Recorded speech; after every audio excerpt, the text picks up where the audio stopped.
Hello there. This is Digital Trends Live. Welcome to my living room. Thanks for joining us.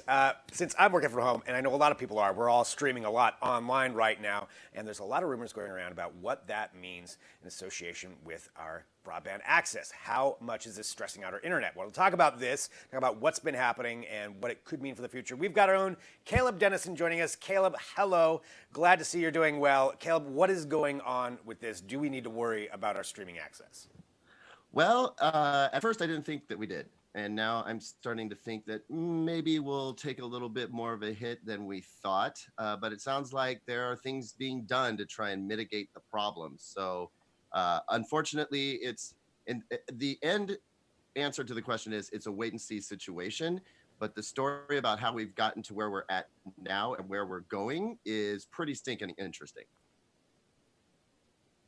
Yeah, and I know, with Europe, and a lot of what they were asking, because they're clearly ahead of us on this, what's going on, with all the stress on theirs, they were asking specific companies to actually throttle what they were sending out, what they were sending for streaming, right?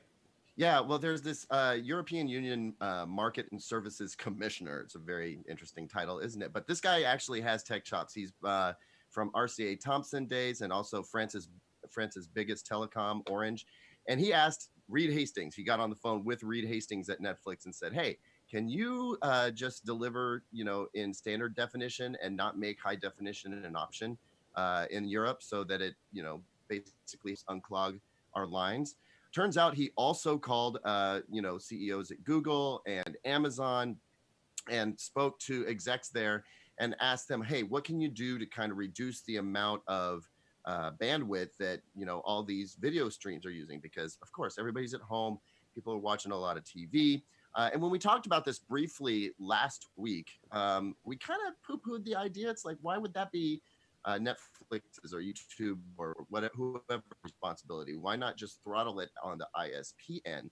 And we also talked to our own experts in the US who told us that yes, there's been an uptick in use, about 12 to 15% at the time, but it doesn't look like it's posing a threat, and we think we're going to be okay. And I guess that's a good thing right there. When it comes to, HD or even 4K content, do you think that going down the line, this is something that we're going to see, here in North America, where we're going to start seeing that kind of throttled from the actual provider end? Well, we, in a way, sort of already are. YouTube has made a switch so that when you start a YouTube video, it's by default in standard definition. Now, you can still click for a higher definition version of it if you want to. They just changed the way the default stream starts. Netflix so far hasn't slowed anything down here in the US. Amazon Prime has said that it might, and so that could possibly happen. But so far, there's not a whole lot of that happening here in the US. We do know, however, usage is increasing dramatically, right? And so things do need to be done in order to help keep the pipes clear. And the telecoms are they're using new bandwidth that the FCC just told them that they could have. They're adding different connections. So there's different options, different cell towers going up. So they're doing what they can to keep things flowing. But the more and more we use, the more likely things are to get clogged up. And in a time where it's really essential that internet access remains stable, they're looking at, well, where can we make the cuts? And so it's possible that, yeah, we could end up getting knocked down to standard def on Netflix. What will that look like? Well, basically your picture is going to be a little bit softer. I don't want to say it's going to be blurry, but sometimes when your service is kind of buffering up, it's playing the stream, but it's obviously lower resolution, and then it gets crisper and crisper and crisper. It's going to be kind of like that. Only it's not going to get crisper and crisper. It's going to be, a little on the blurry side. And again, I think people who will notice it most are people with bigger TVs, 55 inches and above. You're going to notice it less on smaller TVs, and you probably won't notice anything at all if you're watching on a tablet or a phone. But I do have to say, Greg, this begs the question, why target TV? Because, there are other high broadband usage things going on right now, Zoom video conferencing being one of them. I mean, that's what we're doing right now, right? Yep. 100%, yeah. Yeah, and I mean, video gaming also takes up its chunk. There's some other, high broadband usage things going on. So I think that it shouldn't just be on these entertainment services cutting down on the bit rate that's going through the pipes. I think that, I don't need to be in glorious 1080p HD for my Zoom conference. Let's knock that down a little bit, right? Let's also take a look at what we can do in other areas to kind of, clamp down on stuff that's not absolutely essential. But again, as people kind of pile on, there's more, massive online multiplayer games going on, and we have more and more people doing WebEx or Zoom conferencing, and then of course the streaming entertainment as well. I think if we kind of tamp down on the resolution and the bit rate of all of those just a little bit, we should be fine. I mean, I tested my internet connection this morning.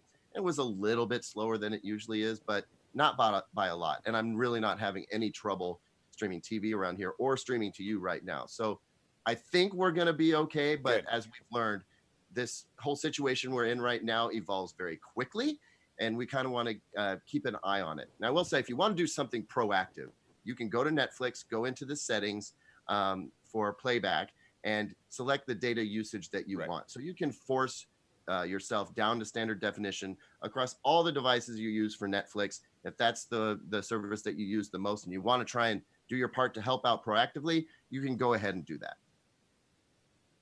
Well, there's an option. I just say, like, for any kind of Zoom meeting, who wants to be in 1080 HD in a Zoom meeting? Like, I don't want that from my house. I don't want people seeing that much. So lots of different things are going on with it, but it sounds like we are okay right now. Definitely fascinating, and we'll keep you up to date with everything at digitaltrends.com. And we have a lot of streaming left to do. Caleb Dennison, thank you so much. Stay safe, and I'll talk to you soon. I will, absolutely. Thanks, Greg. All right, that's Caleb Dennison. So you can read all about everything we just talked about right there at digitaltrends.com. I know we need to get going because, speaking of entertainment, we're not going to the theaters right now, right? So what is happening with all of the movies? What are the plans from these production companies? Well, we've got Aaron Keeney who's joining us next for an edition of Real News. So stick around back here in a minute with more Digital Trends Live.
Welcome back to Digital Trends Live. Thanks for joining us wherever you are. We appreciate it. I'm Greg Nibbler, broadcasting live here for Digital Trends from my living room. And certainly, we're all working from home. We're all streaming a lot of television. But what about the box office? What about all these Hollywood productions? You can't go to the theater anymore. What is going to happen with all those? Actually, the box office hit a zero intake because of all these theater closures for the first time ever. So let's talk about the impact of that and what that means going forward. We've got Aaron Keeney from Real News joining us. Hello, Aaron. So what is going on here? Hi, Greg. Good to see you. Yeah, it's a little jarring when you hear box office at zero for the first time ever. Well, as you know, this is a fast-moving train. A lot of reshuffling going on everywhere, particularly in Hollywood as well. You know, last week we brought you some of the big spring releases that were delaying their releases like Mulan, Fast and Furious 9, and No Time to Die. And then we also talked about current releases that are now on demand, The Hunt, Emma, and The Invisible Man. Well, this week we have some more current titles moving to video on demand. We have Ben Affleck's movie, The Way Back. That's his basketball film. I highly recommend. Sony's comic book film, Bloodshot with Vin Diesel, also moving to video on demand. Harley Quinn, Birds of Prey. That one's going to be available on demand this week. That one had about 6 weeks, though, at the theater. So at least audiences got a little bit of that experience over the last 6 weeks before everything shut down.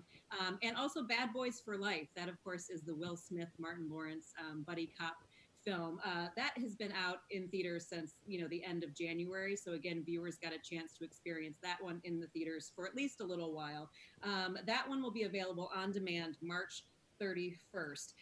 This is interesting though. So even if you saw Bad Boys for Life in the theaters, this one has an alternate ending, one of their bonus features. So it'll be worth the watch, I think, to see. It's kind of a choose your own adventure ending on this one. And also interesting to note, Bad Boys for Life is now the biggest box office hit of 2020 so far. I mean, we haven't been seeing a lot of movies, but still something to note. Also, Disney Pixar's film Onward, that was just released in theaters a couple of weeks ago. That's also going to be made available on demand for purchase. And Disney Plus is also going to bring it to its subscribers on April 3rd. Now, just to give you an idea of some of the numbers here, in its first weekend in theaters, March 6th, this is Onward I'm talking about here, it made $50 million. So that's when more of the theaters, were still a little bit open. The second weekend, it brought in just $10.5 million. So you see how quickly this declines once theaters started shutting down. And now, of course, it's at zero with all of the major theater chains closed. Also worth noting, Disney Plus is bringing Onward to its subscribers just 2 weeks after it's on, a digital on-demand platform. And I think that's interesting because it's the same thing that they did with Frozen 2, bringing it to their subscribers a little bit early. Disney knows their audiences, they know their parents, the caretakers, the aunts and uncles, all of these people maybe going a little crazy at home with their kids. So it's another gift from Disney bringing Onward to Disney Plus April 3rd. So, and that's definitely, I can see Disney, like you said, with their audience, bringing those movies on there. Are there any of these other spring releases? Are there any plans for them to go to streaming early as well? These ones that were supposed to be out in the box office?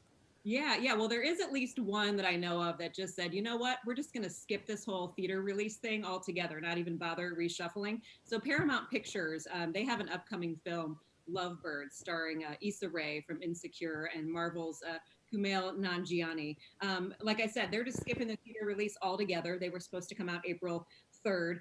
They made a deal with Netflix and will premiere there exclusively. Now, this is important because it's a first for the movie studios across the board. So Paramount's the first one to do this, to just skip the theater release. So we'll see how this one pans out, how it fares at home with viewers and if other people will follow suit with that.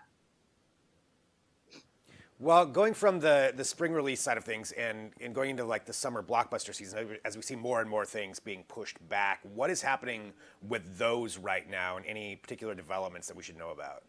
Oh, yeah. Well, as you know, the summer box office is huge numbers. And last week we mentioned that Black Widow that was slated for a May 1st release, that was supposed to kick off the whole summer season, but that one has been delayed. But this is even bigger news. Warner Brothers' Wonder Woman 1984, of course, that's Patty Jenkins' sequel to her 2017 blockbuster.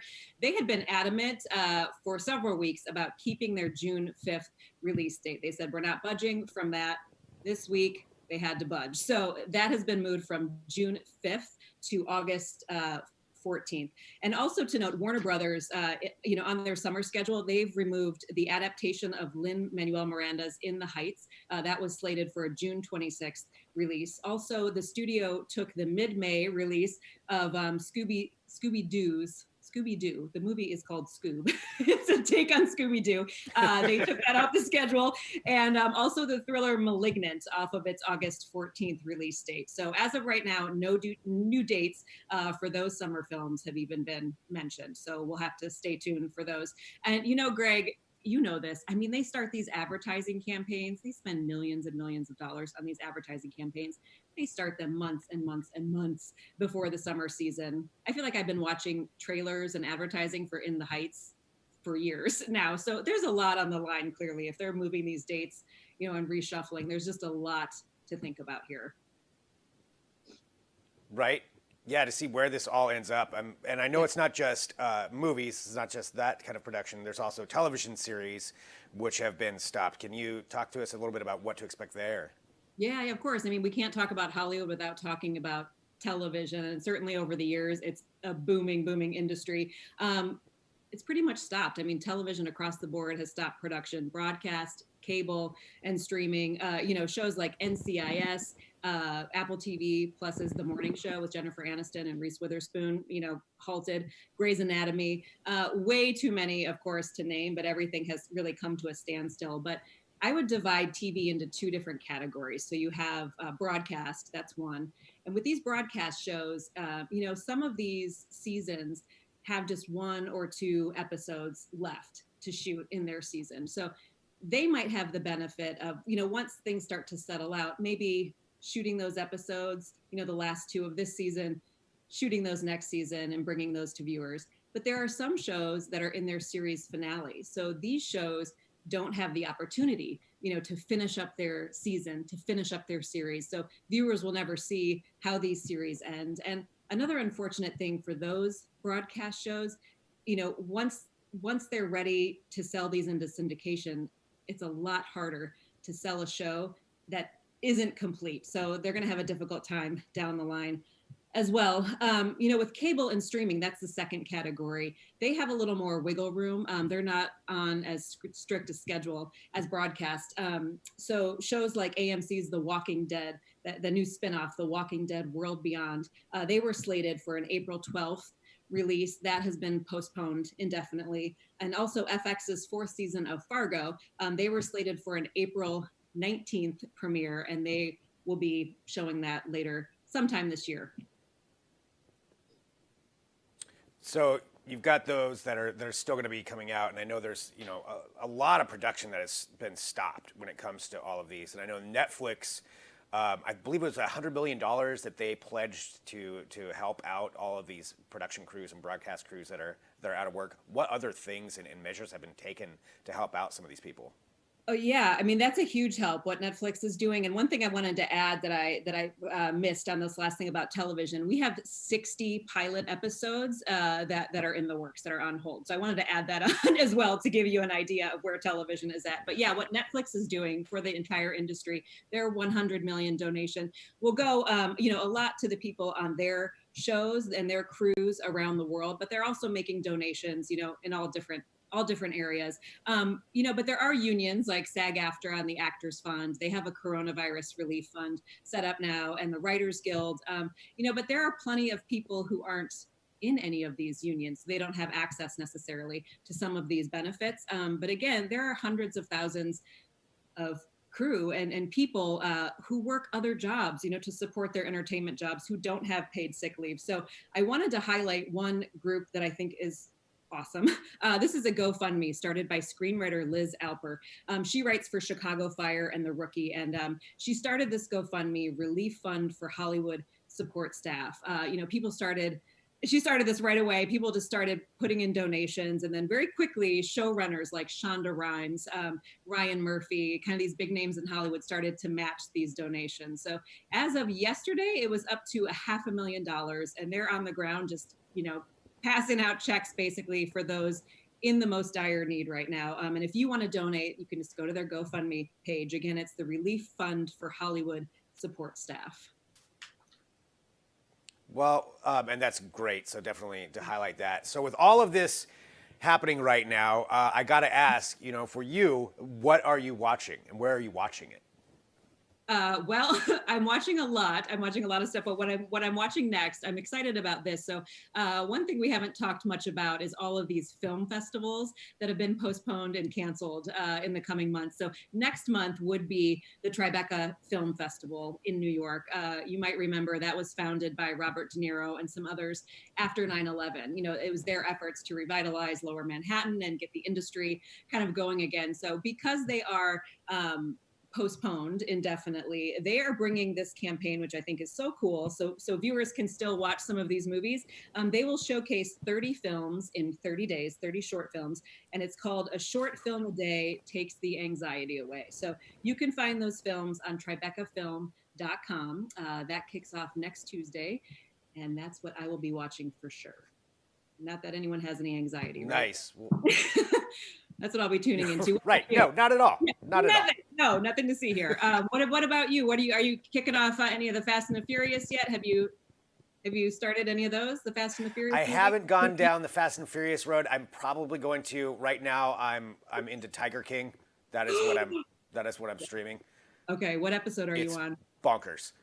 It's crazy, and I'm it gets on 4. crazier apparently. You're on 4. Episode 4. Yeah. Episode 3, and everyone says it gets crazier. I can't imagine how it does. And now they talked about Tiger King. Yeah. There's word on the street that there is a season 2. Whenever this gets back to normal, watch the Tiger King. Yes. I'm already in. Well, Aaron, thank you so much for joining us. It's so nice to have you on to get caught up with all of that. Really appreciate it. A great edition of Real News. Thanks a lot, Aaron. Thanks so much, Greg. See you soon. Next week. Yep. All right. As we continue on here with the show, talking about live streaming, I know we need to get back on track here as well because, movies are canceled, but so are concerts. But there's a way that is being overcome right now with a lot of live streamed shows. And that's what we're talking about next. Joining us, we're going to have Tina Shea. We've got Robert E. Lynn from Live X Live talking about a new series that's going to be launching. That's coming up next. Stick around, back here in a minute with more Digital Trends Live.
Welcome back to Digital Trends Live. I'm Greg Nibbler, and again, thank you for joining us. Obviously, we live stream here every single weekday, 9 a.m. Pacific, noon Eastern, so hit that subscribe button wherever you're at, and broadcasting from my home because things change. A lot of us are working from home, and we know a lot of things have been canceled. All of these mass gatherings, all the great concerts we were going to be going to this summer, this spring, they're all getting moved or canceled altogether. But there is something that's pretty amazing happening, and that is a lot of live streamed shows that artists are putting out to try to make up for that. And we're going to talk about that right now. Joining us, we have Rob Ellen, who's the founder, CEO, and chairman of Live X Live Media, to talk about live streaming and, in particular, this new series that's launching. Rob, first off, thank you so much for joining us here today. Thank you, and appreciate the time today. So yeah, I'm excited to talk about this. I mean, obviously, we're fans of live streaming media. Can you give us a little bit of background about Live X Live and what all you've been doing? Yeah, we've spent the last 4 years streaming over 1,000 of the biggest artists in the world, from baby bands to superstars. And this is kind of the perfect storm, right? We're here to enhance live music. When live music comes back, it's going to come back bigger than ever. But for right now, this is that unique opportunity for us to be able to allow artists, allow fans, allow sponsors, all to have the opportunity to continue to keep music live in 2020. And it's a critical time. It's, you know, there's a lot of artists who their tours have been canceled and festivals are being canceled. And this is that unique opportunity that we can spread this opportunity to keep bringing music from the artists' homes to your homes, right? And really capture those super fans having an opportunity to participate in this great music. And you know, we're going to continue to grow that. Today's announcement with Tinashe, I'm super excited to break some of her songs as well as to keep her tour going. We're going to stream this to 179 countries. We're going to simulcast it across many different platforms. So it's not just across Instagram, but it's going to be across many of those platforms. It gives you opportunity for more and more consumers to be able to share in this very critical moment during these difficult times. Yeah, I mean, you're right. It's more important than ever for this because not only you have, you know, these artists who this is their livelihood, you know, and that's taken away. And there's just like a lot of other people, but also people need entertainment. They want that connection. They want music. They want to see artists still creating. And this is a way to bridge that gap. It's just such a pertinent time for that. And to talk about, you know, what you're doing in particular, I want to go into that just a little bit more because we've seen a lot of Instagram live streams, but you mentioned going across a number of different platforms. So for this one, kicking off with Tinashe, so this would be going to a number of different places. Can you talk about that, about where all this will be going and where all people can engage with it? Historically, we stream across everywhere from our own O&Os, right? We've built, like BAM, we built our own platform. So we're across Roku, Amazon, Apple TV, right? We're just about everywhere. And then we stream right onto the artists' homepages, their Facebooks, their Instagrams, their Twitters, their Twitches, right? So that they have the opportunity for those super fans. These are the biggest social media stars in the world. And it's so important for them to connect. And now they can connect from their home to their fans' homes. And talking about the platform from the fans that are watching, what can they expect? I guess let's talk specifically about this series that you're launching because it's really exciting what you're doing. Maybe give everybody a little bit of background on that, and then I'll talk about what that's like for these people that are going to be watching. Sure. So Music Lives in 2020 is our objective, right? Is to continue what we've been doing for the last 4 years, but now to give the opportunity that artists can really, you know, on a daily basis, again, from baby bands, right, to the mid-level bands to the superstars, have an opportunity to reach their audiences. And yeah, we've live streamed to over 150 million live streams. We've had VODs of over 1 billion watched so far since inception. And I think this is this great opportunity that really You have a digital festival almost on a daily basis that artists can reach their communities and reach their social media fans and be able to interact with their fans and give them the opportunity to really participate in what is critical right now is the music they love. 500 million people a year attend music festivals, and more than 2/3 of the world attends music festivals. This is that great time. We built this. If you look at our logo, it's Live by Live, right? Live for live music. We built this around unification and to unify the world around live music. Bands, brands, and fans have the opportunity to unify and to be able to join together and battle through this tough time. Well, it's definitely exciting, and it sounds like we actually have Shay on the line right now to join us. So as we're getting this, live streaming right now, bringing everybody together, just to check, are you there? I'm here.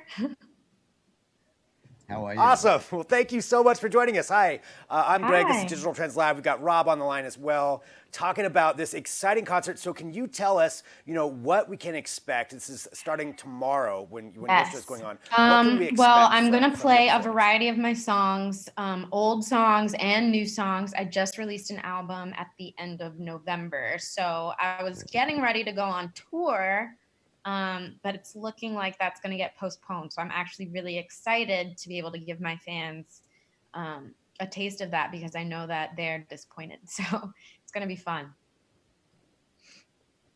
Right. I mean, it's just for you and all of these other artists who are going to be going out on tour. We were talking about this, just what a tremendous blow that is. I mean, certainly everything's changing fast. So that is one of the things. But finding this way to still connect and be creative with your fans is so huge. What does that mean for you, and how have you been so far? With this new quarantine procedure that we're all under, how have you been engaging with fans so far? I think the best way to engage with fans right now is to just be real and honest because everyone is kind of going through the same thoughts and feelings. And, I feel like there's this collective consciousness that we kind of have to tap into. So for me, it's just being honest with them about how I'm feeling throughout this whole process and being really real with the content. So giving people stuff that doesn't feel overproduced, but still at the same time shows a really authentic level of performance and talent. And I think that's what's really going to connect with the fans the most right now because they want to see that performance element, but at the same time, they know that, this is going to be a pared down version of that because we don't have the production value of, say, a full stage and a full light rig and all the dancers. So it's going to be really exciting, I think, for fans to see how artists adapt their live performance. Yeah, that's a really great point. I mean, because it is that time right now where, people, when they go to a concert, you see that giant production thing. But now it's Right. just so authentic because it's very personal because we're all kind of isolated but connecting socially online. And so for this kind of performance, what did you change up? How did you approach this knowing that it's going to be this pared down version? Well, for me, it's finding ways to still bring that production value, but on a very much more intimate level. So I'm just thinking about different things I can add to the performance, whether it be props or especially the set list. I think that's one thing that I have a lot of wiggle room to kind of take requests from people and see what my fans want to hear and kind of live in real time adjust the set list, which is something that you don't get to do when you're going on tour maybe and you have a very structured show. So it's going to be fun to kind of play off of that unstructuredness. Yeah, and see how that goes. For this performance, to give everybody just a little bit more of an idea. So I think that's really interesting. You're going to be interacting with people as well while you're performing, while you're running through your set and changing it up. Where are you going to be performing at? Well, I'm just going to do a setup in my home, which is going to be really fun because people get to see, like I said, a kind of more intimate version of a typical performance for sure. I've never done a performance from my home before. So adapting it is going to be really, really cool and just like trying to find the space in order for me to connect. But I also think that for me, when I've just been brainstorming what makes a concert experience special, it's having that kind of direct interaction, that energy. And it's also feeling like this is a one-time experience, like you can never get this again, and you're so happy to be there. So how do you get that across to someone who's maybe online and isn't right in front of you? And I think that that element of interaction and letting people know that they're like still in the room in a sense is really important. So yeah, I think that's going to be fun. Look, then I definitely get that from the fan side. From your side, from the performer side, is it strange to think about it interacting this way, that it's online without, you know, that feeling of the crowd, or it's a different kind of feeling, or just you've overcome that already? I think it's going to be different for sure. You're not going to get that visceral energy that you get from people, say, screaming and cheering and performing. So it's like, how are we still going to get that excitement and energy across? And that puts a lot more challenge on the performer, I think. So I don't really know how I'm going to adapt to that, but I'm just going to, you know, wing it, do my thing. That's performing is what I love to do. So it's all about figuring out how to, just how to adapt and make those changes. But it's going to be different for sure. Different energy. Well, and I think that's one of the fun things about this, is that everybody knows this is different. Nobody expected us to be here, you know, a month ago, that this is where we're at. So we're all kind of adapting together and also sharing in that experience online, you know, and understanding that, hey, this is where we're at right now. Let's still have fun, and we still get to see these great artists perform like yourself. And for that, you know, I just want to reiterate to everybody too, for you and Rob, you know, where people should be going, where should they follow this series, when's it launching? Let's get everybody all the details they need. Sure. You want to take it? We can hear you. So Friday night. Okay, we got out just a little bit there. I'll jump in. So Friday night, this will be launched, right? We're proud to have Tanash as our first performer of this. We'll have over 100 performances over the next 60 days. This is going to continue to grow. And I think Tanash hit the most important part, is the social aspect. There is nothing like attending a live music event, but we've delivered it Live by Live as we've given the opportunity across our platform to have a fully social experience. I think artists are going to get closer with their fans than ever before, and especially their super fans. This is getting an opportunity for it to be real and real.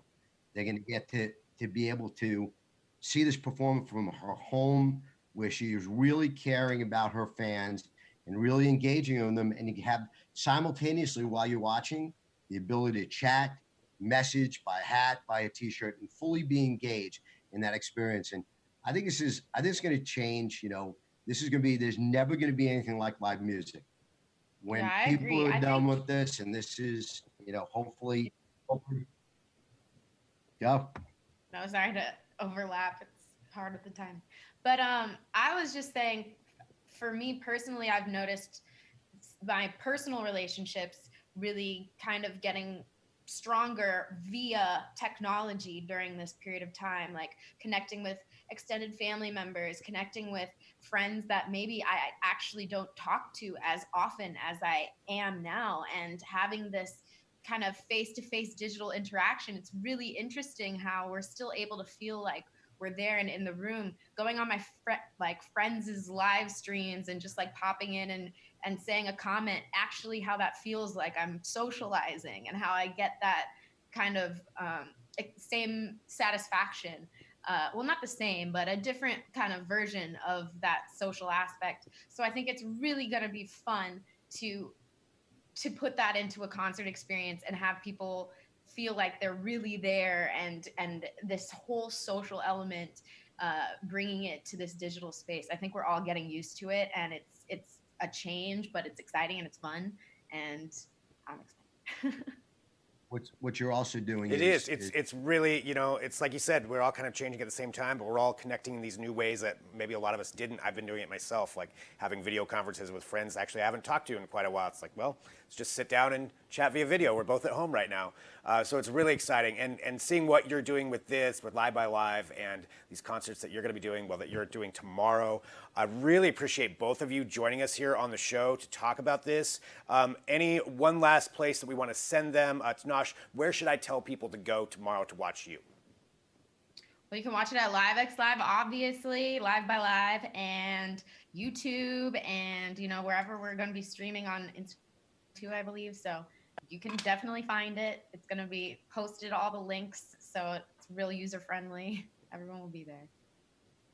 This is Nice. magical. Well, I'm excited. I'm excited for you to see this. Rob, thank you so much for joining us. Did you have one last thing you wanted to say there, just to make sure? Yeah, this is a magical moment that what Tinashe is doing is actually helping young artists. My daughter happens to be a young artist who just launched her first song. And it's going to be amazing for young kids who are going to struggle through this, right?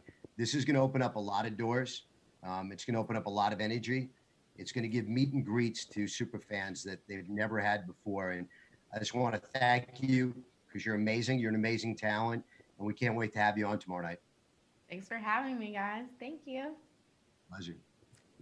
Thanks to both of you for being here. Really appreciate it. So there we go, everybody. Go check that out tomorrow. Really exciting time. Thanks, Rob.